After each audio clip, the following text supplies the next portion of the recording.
Hey guys, I am going to introduce you to someone that has a total different concept of marketing.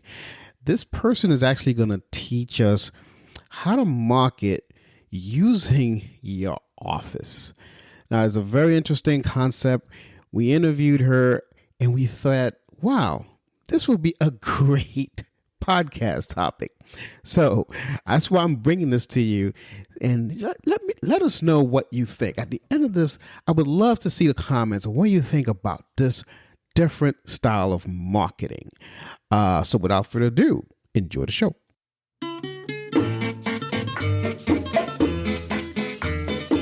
Hello, and welcome to Marketing Solutions for Local Businesses, the podcast where you will discover all the latest and greatest digital marketing tools, tips, and strategies you will need to implement in order to stay ahead of your competition. If you are not getting the results you are looking for from your digital marketing efforts, this is the podcast for you. And now, here's the host of our show, the local business guy himself, Frank Deming. Hello, everyone. This is Frank Deming, the local business guy, and welcome to another episode of Marketing Solutions for Local Businesses. Happy Wednesday. Happy hump day, everyone. I hope you guys are having a rockin' week so far. Today, I have a special treat, as I said in the pre-intro. I have a different concept when it comes to marketing. I always talk about digital marketing. I always talk about Facebook, Google ads, all of the stuff that you probably already heard of. But I'm going to bring a lady today that's going to educate us on a different form of marketing. I'm not even going to spoil it. I'm going to let her talk about it. So without further ado, I want to introduce you to Carolyn Boldt. Hi, Carolyn. Welcome to the show. Hi, Frank. Nice to meet you. Good to be here. Thank you. All right. Awesome. All right. So I said a few things about you already in the pre-intro. However, in your own words, who is Carolyn Boldt? Who are you and what do you do? So I am my trade of choice, my educated trade of choice is I'm an interior designer, an architectural commercial interior designer.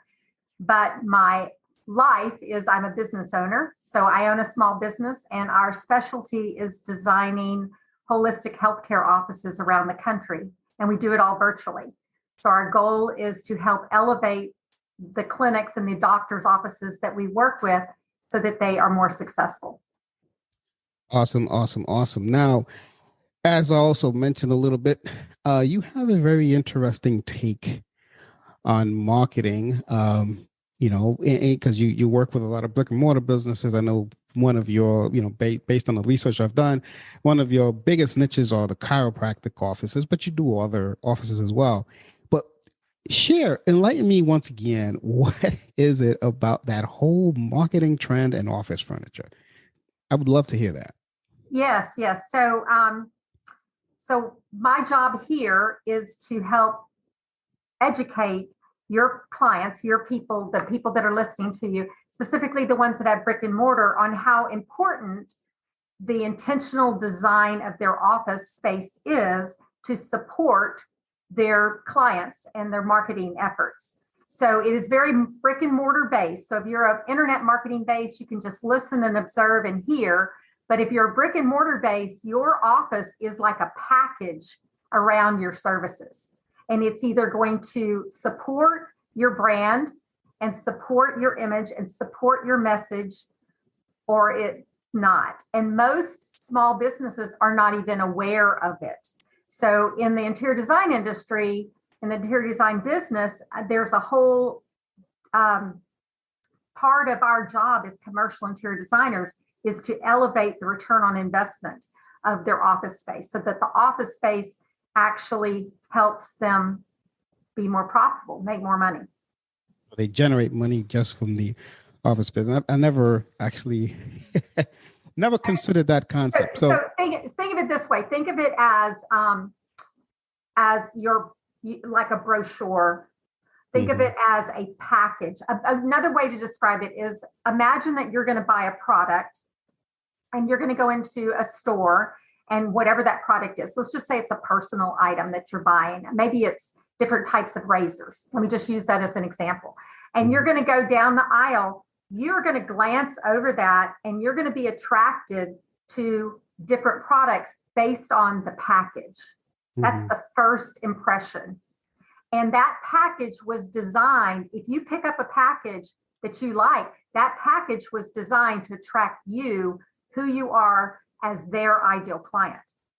So now let's think about your office space. Your office space is like that package around your services. When a client or customer or a patient or whoever first walks in your space, they're going to form an impression about you, your services, your quality, your expertise, immediately based on that first impression of what they see in front of them when they walk into your office space. Right. So if I'm understanding you correctly, so let's just say someone's doing some outstanding work with marketing, bringing them to their office space. Are you saying that the office space can actually then detract? So you've done all this work and then you bring them in there and then all of a sudden they lose interest because the office space. Is that what you're saying? Bingo. Absolutely. Right. Yes. So that's why we started doing what we did. So I'm just going to speak very frankly. We started in the chiropractic industry doing this. I have a background in doing all types of design, corporate design, retail design, hospitality design, etc. But began focused in the chiropractic. We were working at Like University. We were doing their office spaces, their classrooms, their facilities, their all of that, very corporate oriented. But I was around the chiropractic industry, and one of the things that I know is that I'm just going to speak this, the overall image of a chiropractic office was not very positive. It was not very positive at all. Shabby, poverty, not quality, et cetera. And here were chiropractors trying to deliver excellent service, but the office, when someone walked into their office, it was dirty, it was cluttered, it was dated, it was torn up furniture. It just did not represent the brand that they themselves were trying to promote. Yeah. Yeah. But it would be a shame if you spent, money to get people to your office and the office is the one that didn't seal the deal, or they don't come back because they didn't have a good experience or something like that. So yeah, I can see how that is the case. That's why I wanted to bring you on because, I'm always talking about digital marketing. I'm always talking about all that stuff. But, if you don't have everything together, and that's the sales process is also has to be on point, but your office. So you never thought about that side. I always thought about the sales side, but never thought about that side. So that's a good point. I'm very, very happy that you're here so you can educate us on this topic. Now let's talk about expense because we always talk about marketing expenses. Because this is now we're going to package this up into a marketing plan, basically. So why is your office your biggest marketing expense? Because it's an expensive item. It is very expensive. I mean, your office space, whether you own the space or whether you're renting the space, it's a big part of your operation line item on your operations is the expense of your office. So so what you do to it aesthetically, I'm just going to talk aesthetics. I'm not going to talk about function and flow, the flow of an office, because that's important too. Mm-hmm. So let me kind of back up. So a lot of people understand when they're, especially they're in some type of practice where the flow through their office is critical to their profitability. Mm-hmm. I'm speaking specifically about doctors' offices right now. Okay. And so as a patient walks in and the nurses and the doctors and the CAs and all of those flow around, all of that, if it's not efficient, it's going to cost them money. So that's the operational side of that. But we're not going to talk about that today because that's a whole nother subject. What we're going to talk about is, yes, when someone walks in, does your office emulate the success of your practice? Or does it look like your office is shabby and poor? Think about when you go into different retail stores. Mm-hmm. Okay, I teach classes to students, and one of the things we talk about is the experience that you have, and I have no criticism at all for Walmart at all. Do you follow me? They're a very, very viable growing firm. But when you walk in there, you don't expect great service. You expect low prices. You don't expect great service. They're set up that way, right? Mm-hmm. But the design itself supports that. You have very, very bright lights. You have really bold primary colors. You have a lot of signage. You have a lot of information shooting at you. All of that supports the low price leader, right? All of that supports that. Okay. Mm-hmm. Now let's turn around and let's go into a high-end designer store, like a Giorgio Armani. You walk in, it's not cluttered. The lights have different variations of lights. It's softer colors. You don't see prices anywhere. You know, you do get amazing service on those type of stores. So that whole environment is designed to support what they're selling. So as a client, as a business owner, you need to decide where you want to be, and then you design your office to support that. Yeah. Does that make sense? It makes tons of sense. And it also reminded me of a story I want to share with you. It was so funny. One time we were talking about having no prices. One time I was down in Miami, and I was on Ocean Drive, and I was with my wife at the time, and we were just, we wanted, it was our last night in Miami, and we wanted to have something pretty decent to eat and whatever. And we walk into this restaurant, and the restaurant didn't have any prices on there. Yeah. So I looked at her and I said, this is going to be pretty high. So when the bill comes, let's just act like we belong and just. Yeah. If you have to ask, you can't afford it kind of right. idea. Yes, absolutely. Yeah. So it's kind of, it's interesting how places like that, like, those types of stores never have prices. It's kind of interesting. It is interesting. But anyway, that was a little segue side chat there. That was a good point. You walked in and you immediately, your expectations were set up probably from the environment also, right? Yeah. But you walk into places that look similar to that, but they have prices in them. Like you go to, Capitol Grill. It's a chain, right?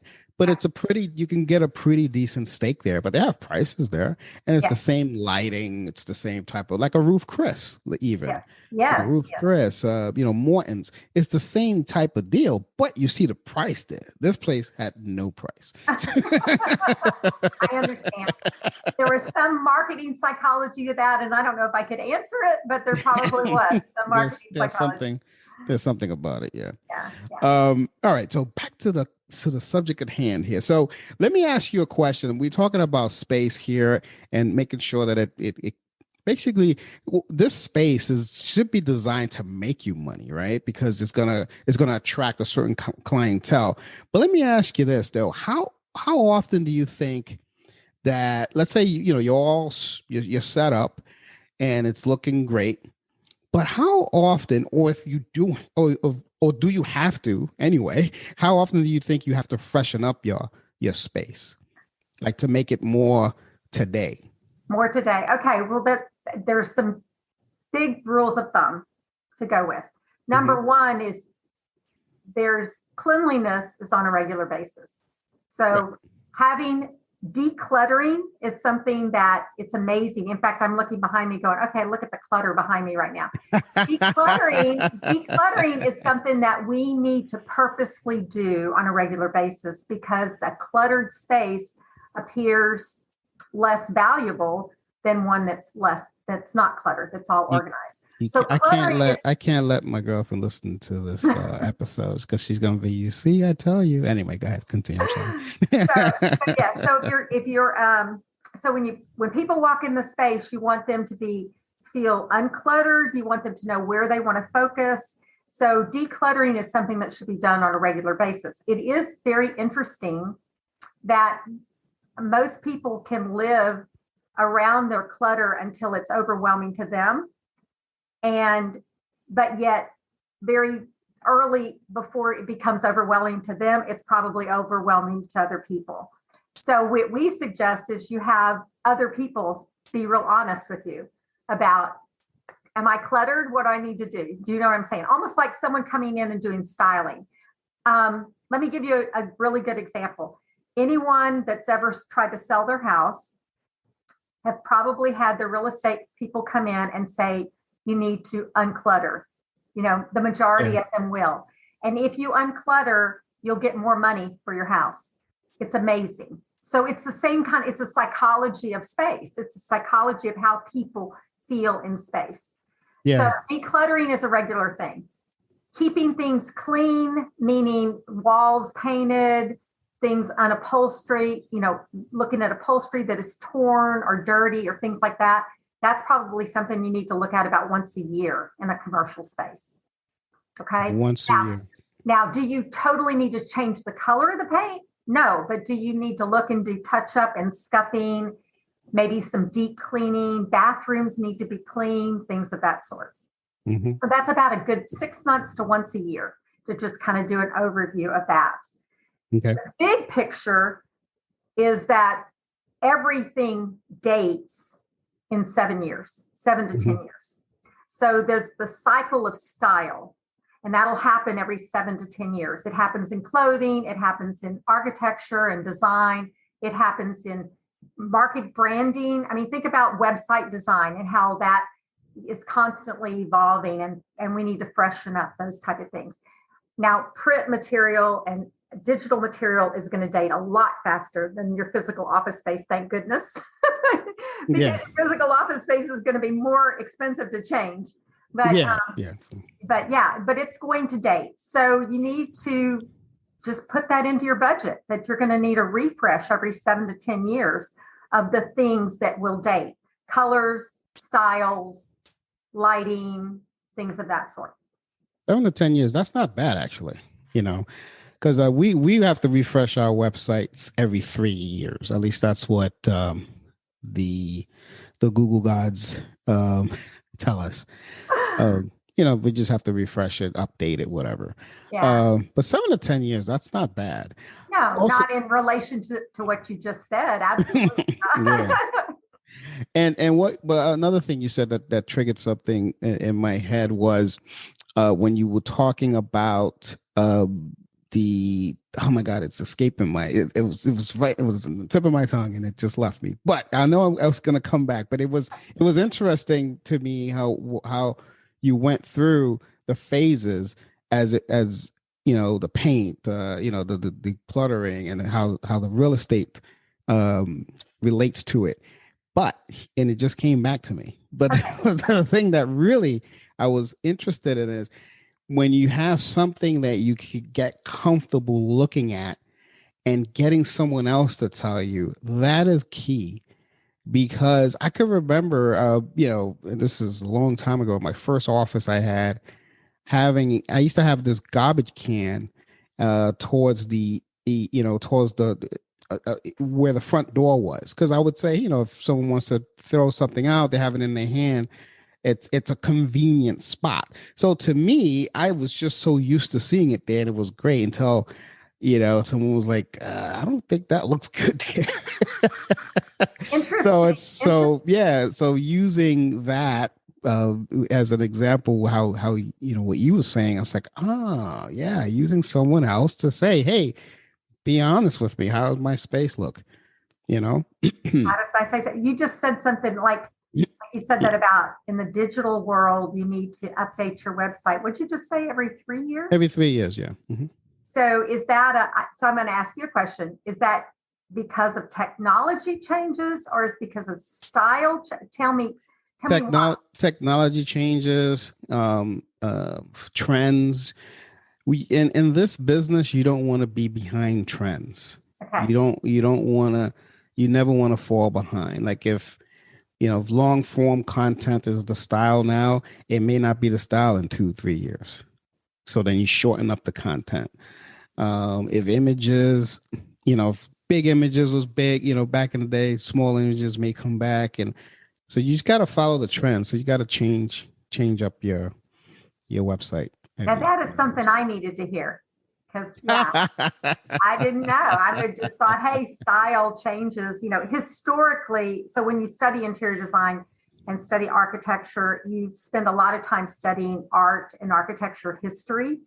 Mm-hmm. And so much of, and it's still 7 to 10 years. It's interesting how it's been that way for a long time, but how all of the styles through the, through classical design and the Greek and the Roman and all those things, they were very, very much dictated by the political situation at the time. Right. So it's interesting because now we've got, your IT stuff that you're dealing with, you're by what's new and what's faster and what's, so exactly. 3 years, I mean, is it getting shorter because IT is so advanced? It is. It used to be every, close to what you were saying, like every well, it was like 5 to 7 years back in the day. Now it's 3 years. So yeah. Wow. Well, Yeah. fortunately, I don't think design does that. Interior design architecture does that because I think it would be, but it is kind of interesting. I mean, so let me speak this. We're talking general design. Right. Trendy design will date very quickly. Mm. Okay. So if you think about really trendy design, and sometimes I'm going to use the example of some restaurants. You have a new and upcoming restaurant. They're going to be really flashy, really trendy, really stuff. That's probably going to be gone in 3 to 5 years as far as that style. Mm. You know what I'm saying? The more classic styles will last longer. So when we do offices, we tend to try to be more classic and less trendy, but Yeah. I don't see though a chiropractic office being quote unquote trendy. I think it's a pretty standard, but I mean, you're the expert. I mean, I've been to several because I have certain clients who are chiropractors, and they all have pretty much the same thing. Yeah. But yeah. But sometimes you just said that about websites. Sometimes you want a little bit of trendiness. Okay. Let me use an example because you want to look cutting edge. You want to look different. You want to look new. You want to look. So when we design an office, we talk to them about what is your goal as far as who you are to the community. Mm. What is your presence? What's your archetype? What's your persona? What's all of those things? Just like you would in graphic design, right? Like, what are you trying to present? We're doing the same thing. Mm-hmm. And we're thinking about it in terms of the 3-dimensional space instead of just the not flat, but the moving visual space, like you would in marketing. Hey guys, I hope you guys are enjoying the content that our guest is bringing you today. Incidentally, speaking of the guests, if you would like to be a guest on this show, if there's something that you would like to promote when it comes to digital marketing or anything within your business that you would like to promote, give us a call at 888-416-7752 or simply send us an email at info@lbmsllc.com. Someone from my office will then send you the podcast intake form and we will schedule you on the show. So if that's something you would like to do, go ahead and do that and I'll put you on the show. For now, enjoy the rest of the show. So you try to go for the wow factor when you design an office space for someone. We do. And so the wow factor can be trendy, but we need to put it into a way that it's easily changeable and not costly to change. Okay. So paint colors are the best example. Paints date, right? So do they? They do. They date. So shows you how much I know. Yeah. So see, that's not your business. It's my business to know, right? Gotcha. So they date. So, but paint is the easiest, the least expensive things to change. Right. So you can be flashy and trendy with paint at times. Surface textures, like for example, barnwood. Do we remember when barnwood was the thing that everybody wanted? We don't see it as much anymore. That's true. Or the years that everything was super gray. We don't see that anymore. It's trending more to warm colors. Mm-hmm. So little things like that you can. Yeah, all that stuff is it's funny that it's all subtle, but everything has its own job, if you will. You know what I mean? Yes. Let me ask you this. This is a little bit of an off topic here, but do you feel that it's best to say match the website with the office space. So you got this website, it's got these colors and all this stuff. So now you're going to design do you look at the website and go, okay, let me design the office to kind of match the colors of the website, or that doesn't really matter? But let me just say, we need to make sure it complements each other. So let me give you an example. Now I know that I don't know if everybody can see it, but I'm looking at your logo up on the screen in front of me and stuff. So you've got a lot of tealy blues, you've got some green, you've got some brilliance to it. You would not want to put those colors directly on a wall because they would fade themselves. So PMS colors for a logo are much more rich and saturated than you would ever want to paint a whole wall. But we would want to make sure that when that logo went up on the wall, it was complementary. So we wouldn't want to paint the wall purple, right? Do you follow what I'm saying? So we want to make sure it blends and complements with the colors of specifically your logo, because your logo is kind of your foundation usually of your brand, your foundational color. And so that would stream out from there. So logos, especially people that go to companies that have their logos designed by a graphic designer who talks to them through, why are you doing what you're doing and what are you doing? And they're designing your logo just like we would design your office space. Right. What is the image you want to present? Yeah. That's very important. That's interesting. So yeah, that's definitely the whole picture. Everything is the whole picture. Now, out of curiosity, I know you're in the Atlanta area. Do you work outside of that area? Like, can you design an office remotely? We only design remotely. Even if we have a client here in Atlanta, we still do remotely. So interesting. I should have started with that question. I have designers in South Carolina. I have a couple of designers here around the Atlanta area, but an hour or so from our main office. I have a designer that's in Colorado. So my designers are all over. So we're all virtual, and we've actually been virtual. We started virtual in 2011 when we started doing chiropractic offices, mainly because the volume of chiropractors in the Atlanta area could not sustain us. We knew that we had to find a way to serve outside. So we've been virtual design for 12 years? That's outstanding. I have a virtual team as well, so I totally get it. I love it. That's cool. Yeah. All right, so I'm going to have a few more questions here, and then I'll let you go. I know you're a very busy woman. So I just want to get some kind of, we talked about the wow factor, right? So I want to give my client, my listeners, my audience, the wow factor about you. So I want you to wow them, right? So I want you to say something. So is there like 5 things that they should be looking for when, let's say you or your team evaluates their office space? Is there anything like that? Doesn't have to be 5. It could be less. I can go and make it right. So let me kind of speak to, we have kind of 2 different audiences that we work with. They're the same audience, but they have 2 different circumstances. We have the circumstance where someone is moving into, or they're opening, or they're a new office. Okay. So that new space requires space design. It requires architecture design. It requires permits. It's a different animal, right?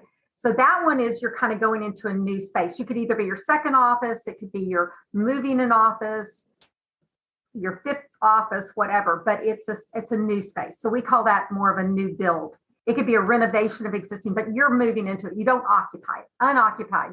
Okay. So in that situation, we suggest that our clients first, before they ever lease a space, get really, really clear on how many square feet they need and what the image they want before they ever go look for space. So that would be my big advice. We have clients come to us every day that have already leased a space and then tell us what they want to do with it. And there's not enough square footage to do what they want to do. Okay. So they get stuck in that they've already put money into this space and now they can't have the business that they really dreamed they'd have. So it's just like that planning as you're thinking about, hey, I want to open an office space, really start to think about, okay, let me just throw out 1,200 square feet. You're in New Jersey, right? 1,200 square feet is pretty luxurious depending on where you are in New Jersey. But it's like, okay, I can afford 1,200 square feet.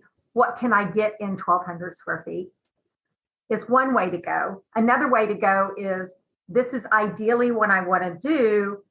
Ideally, I would love 1,500 square feet. But if I only find 1,200 square feet, what can I give up? And what can I do? Do I have less exam rooms? Do I have whatever? So knowing functionally because every inch of your space when you're a doctor or a physician or chiropractor should produce money for you, right? It should be a money place. So every inch of it is important. So that's number one that I would suggest to people that are getting ready. Their lease is up and they're thinking about a new space. They're going to buy a building, whatever. Know the numbers of the square footage that you need before you actually make some commitments to that space. That's on that side over here. Then the other people that we work with a lot are those that just really need a new look, a refresh, a rebranding, maybe they're adding some services to their office. Maybe they're changing, or maybe they bought a practice that they want now to become their label instead of the old doctor's labels. So that is more of an interior image project. At the same time that we would tell them, that's where you decide how much money do I want to put into a space that's already existing when I just need aesthetic changes. Does that make sense? So I don't need functional changes. I need aesthetic changes. Makes sense. So kind of working through how it's a process. Okay. So we can help them work through what's the most broken and what would be idealistic. Do you know what I'm saying? Just just about anything. But really that whole thing about the existing practice, one of the free resources that I'm offering to your listeners is a 5-point designer checklist. And it literally is the first 5 things that we would do as a designer if we walked through a space that needed a refresh. And it starts with clutter. And it starts with exactly what I said. Have someone else that you trust come in and be an advisor for you to look at that space. So that's the 2 different markets. That works. That works. I know firsthand without even meeting you. So what I want to do here, Carolyn, is I want to be able to first of all, tell me what the website is. What's your website? So our company's name is CrossFields, CrossFields.